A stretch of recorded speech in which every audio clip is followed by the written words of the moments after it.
Yesaya pasal 7. Dalam zaman Ahaz bin Yotam bin Uzia, Raja Yehuda, maka Rezin, Raja Aram, dengan Pekah bin Remalia, Raja Israel, maju ke Yerusalem untuk berperang melawan kota itu, namun mereka tidak dapat mengalahkannya.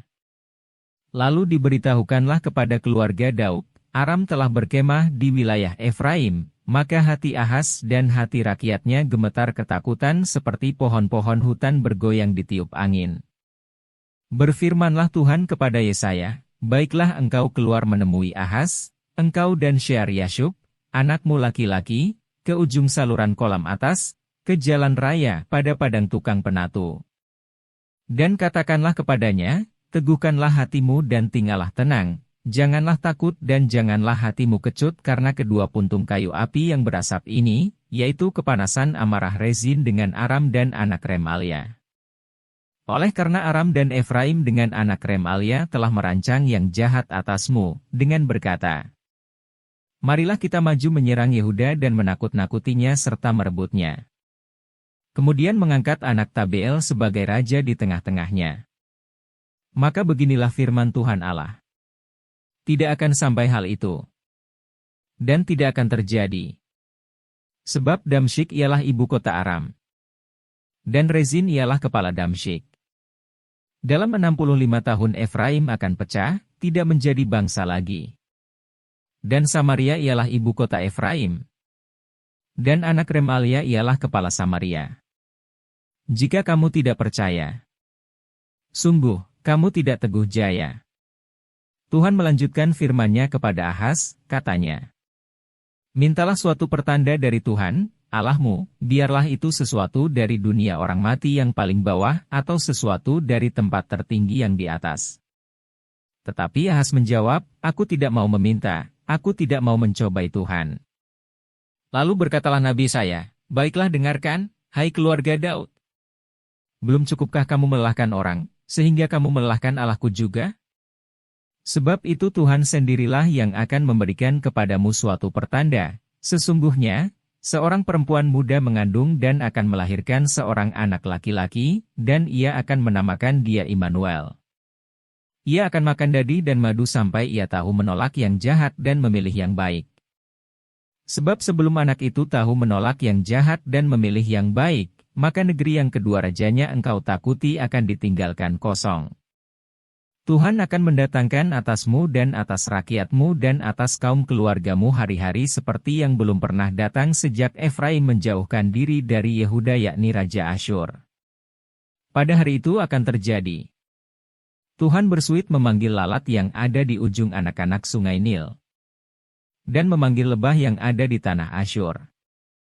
Dan semuanya akan datang hinggap di lembah-lembah yang terjal. Dan di celah-celah bukit-bukit batu. Di segala pagar duri. Dan di segala tanah penggembalaan. Pada hari itu dengan pisau cukur yang dipinjam dari seberang sungai Efrat, yakni Raja Asyur, Tuhan akan mencukur kepala dan bulu paha, bahkan pisau itu akan melenyapkan janggut juga. Pada hari itu setiap orang akan memiara seekor lembu betina yang muda dan 2 ekor domba. Dan karena banyaknya susu yang dihasilkan, mereka akan makan dadih, sungguh, dadih dan madu akan dimakan oleh setiap orang yang masih tinggal di dalam negeri. Pada hari itu setiap tempat, di mana biasanya tumbuh 1000 pohon anggur dan yang berharga 1000 shikal perak, akan menjadi tempat puteri malu dan rumput. Orang pergi ke sana terpaksa membawa anak-anak panah dan busur, sebab puteri malu dan rumput belaka seluruh negeri itu. Dan engkau tidak berani pergi ke segala lereng gunung yang biasanya dicangkul, karena takut akan puteri malu dan rumput, di situ hanya lembu dan domba akan berkeliaran.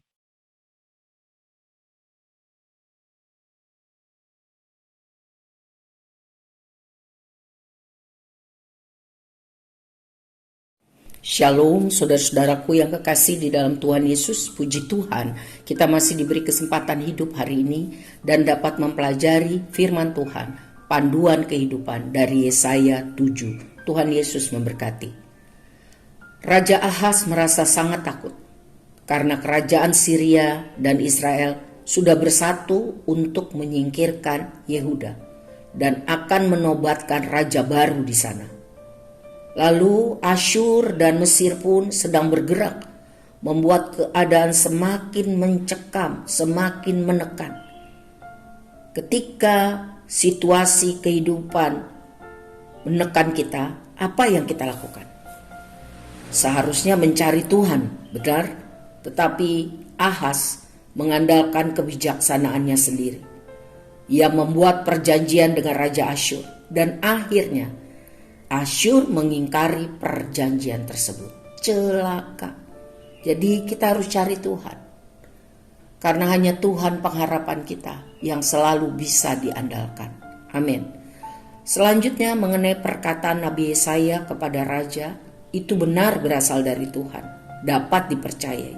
Tetapi Raja Ahaz berpura-pura sangat rohani ketika ia menolak meminta tanda dari Tuhan. Sebenarnya penolakan itu adalah tanda bahwa dia menolak Tuhan dan utusannya Tuhan. Saudara, firman Tuhan menyatakan kuasanya jika kita sungguh-sungguh percaya dan hidup menaatinya. Sementara Ahaz hanya bicara-bicara tentang firman Tuhan, tapi tidak sungguh-sungguh percaya dan tidak sungguh-sungguh taat. Dia tidak beriman kepada Tuhan. Akhirnya, kerajaan Syria maupun kerajaan Israel lenyap seperti yang dinubuatkan Yesaya. Ya, firman Tuhan itu ya dan amin. Tetapi Asyur akan menjadi ancaman baru dan Israel sudah diserbu Asyur tahun 722 sebelum Masehi.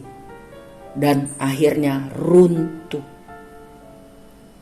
Asyur menyerang Yehuda pada masa pemerintahan Raja Hizkia.